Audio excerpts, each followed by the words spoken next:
Hey guys, it's Justin here with the ACL Tear. Something went wrong with the day 5 video. There was no sound. I recorded a day 6 video and it had no sound as well. So I'm going to do a 5 and 6 summary real quick here for you. I woke up on day 5 and my spirits were kind of down. The pain was stronger than it was the night before. My right calf was really sore from compensating as I'm trying to walk. The joint was stiff, and it took till around about lunchtime before it started to, feel as good as it did the day before. But by the end of the day, it was really feeling great.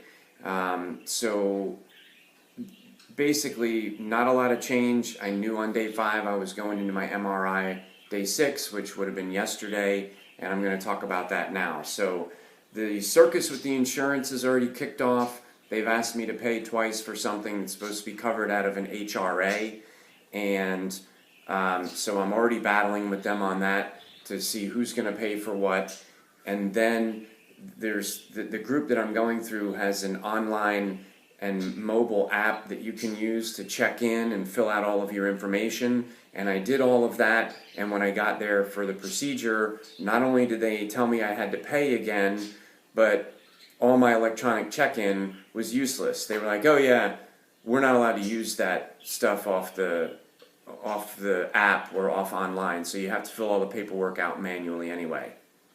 Why do you do it? I don't know. It's just a colossal waste of time.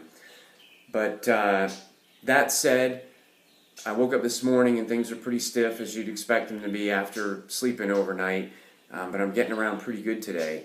I've got good range of motion in the knee. I'm bearing a lot of weight on it. I'm really trying hard to correct my gait. The swelling is there, but it's not too bad. I mean, it's certainly swollen. So going back, the MRI, not what I expected it to be yesterday at all. I thought they just slid you in a little tube and you kind of sat there and stared at the wall and waited for it to finish. But it's really loud. It makes a lot of racket. They had me put foam earplugs in my ears, something that you would use like at the shooting range, and the thing clacked and buzzed and hummed and made all kinds of noise, and it would scan you for a while, making some weird noises, and then stop, and then it would scan you for 5-6 minutes again, making different weird noises, and then stop. I mean, it's completely non-intrusive. I felt some strange tingling in my legs, and actually the whole area of my body that was inside the tube. When the magnets would kick on, like muscles would start to twitch and your skin feels prickly. Nothing uncomfortable, just unusual.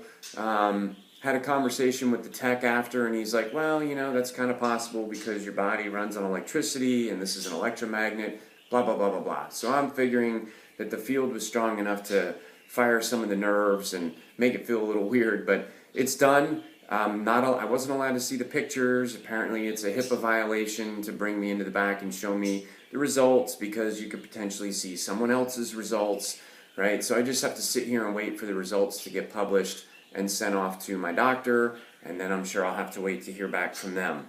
In the meantime, I sorted things out with a financial advisor with the provider, and she was like, no big deal. It's going to take 45 days or so for the billing to come through. Your insurance company should handle this, but 45 days to get the bill. Maybe I should be thankful I get to hold on to my money for a little while, but it just seems like it's a long time when they were hitting me up to pay, and then 45 days they're going to wait to get it from the insurance company. Maybe that's why they wanted my money early. So the knee is doing pretty good. Excuse me, I've got pretty good range of motion. Like I said, the swelling is down. I can bear weight on it. I'm walking. My gait's improving, a little bit at a time. But I'm too aware of the fact that if I need surgery, it's going to be a major setback from where I am today. So I'm still kind of holding out some optimism that maybe the test results come back and say it's a partial tear and you can rehab it. But I should find out in a couple of days. So fully planning on attending my karate class tonight. I'll teach the best I can from the floor or from a chair. Thankfully, I share the instruction duties with a very good friend of mine at that school, and You know, he'll obviously take on the bulk of the physical stuff. So that's where I'm at, guys. You know, more to come. I hope these are helping. I'm sorry about the true day 5 video not working and having to blend the two together, but there's really not a whole lot of updates today other than continued improvement and you know, pain receding, flexibility coming back, and all that jazz. Okay? Yeah, that's it. Leave your questions and comments below, and thanks for watching.